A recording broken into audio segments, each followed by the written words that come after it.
Hi there, I'm Ronan, that's Wadsworth. Welcome to Now Z here. Today it's gonna get a little deep, a little dark. Are you ready? Are you ready? Are you prepared for this? Wadsworth has their goggles, they're ready. In the last few weeks, I have fell very, very deep into the fandom trash pile for the show Preacher. It's an AMC show. I know it was a comic before. I never read the comic, but I knew a few things about it, which is why I was interested in the show in the first place. And it's just amazing, and I could make an entire episode about just talking about the show and its themes. Today, I just want to use it as a springboard to a topic that it got me thinking about. My favorite character in Preacher, and I know a lot of people's favorite character, is Cassidy. Cassidy is played by Joseph Gilgun, who I knew before from Misfits, and he's exactly the sort of character I always love. He's this 119-year-old vampire. He actually tries to be a good person and a good friend. He knows he's flawed, and he does his best to rise above his flaws. And through the character, the show kind of explores the conflicts of friendship and jealousy and trust in other people. And he's really kind of a sensualist, so I love him. Anyway, in the second season, the show really gets into the implications of living for that amount of time. And that is what got me thinking about the appeal of what we generally think of as immortal characters. Characters or creatures who are not governed by, the human parameters of life and death. And I haven't had much of a strong personal fascination with that type of character or creature in general, but it is a specific subsection of that type of character that I find very fascinating. One example, of course, being Cassidy, the other being the Doctor. And the first thing I had to sort of realize and recognize about these types of characters is we think of them as immortal, undying. But that's not really true. Vampires and Time Lords have very significant weaknesses. A vampire just needs to step out into the sunlight. A Time Lord can die and then have the process of regeneration interrupted so that they actually do die. So there's ways for them to die. There's very significant ways. And their weaknesses in sort of the same ways that humans can just die. A vampire can't survive in sunlight. Humans can't survive underwater. So in that sense, it's just different weaknesses. The real difference that makes it seem like these characters are undying is that they age differently.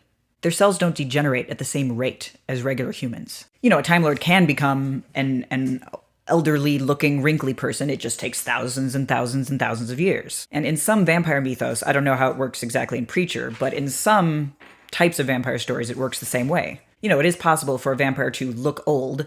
It just takes hundreds of years. So that's the difference. It's not that they're actually immortal. It's that they have more time. Humans live maybe 100 years. If I'm lucky, if I'm very lucky, I got my one grandma's genes that are allowing her to go around and mostly be doing her own thing in her mid-90s. I think her eyesight's going to the point where she can't really drive by herself anymore, but even that is a recent development. But that's a 1 in 4 genetic shot, and that's if I am fortunate enough to have my genes dictate the time that I die. I now have a cat in my lap. So, brief pause for cat.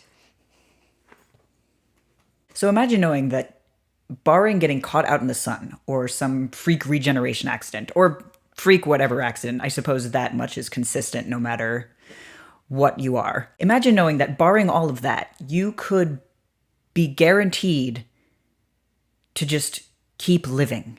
Imagine not having that pressure of death hanging over you. Not feeling like you have to rush to achieve something or get to a certain stage of your life by a certain point. Limited time means limited opportunities.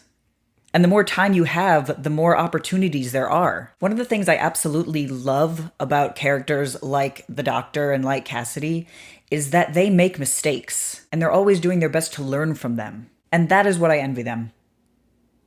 They have so much time in which to make mistakes. I would love the opportunity to make 5 lifetimes worth of mistakes and keep learning and just to lose some of that feeling like every mistake or every decision that I might regret in my life is a representation of something lost. An opportunity lost. Time lost. So that's the fantasy.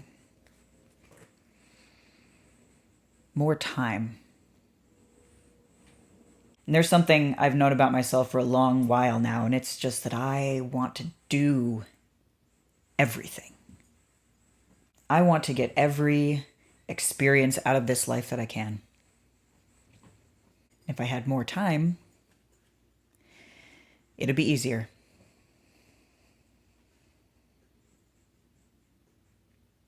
But I have the time that I have. That's all anybody has.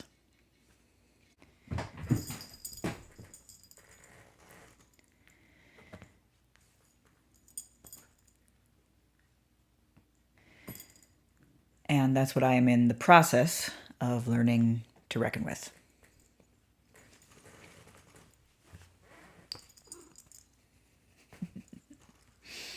So now that we've gone to those deep, dark places, let's play with the cat. You want it? You want it? You want it? You want it? Oh, go get it. Thanks for watching, everybody. I will see you next week.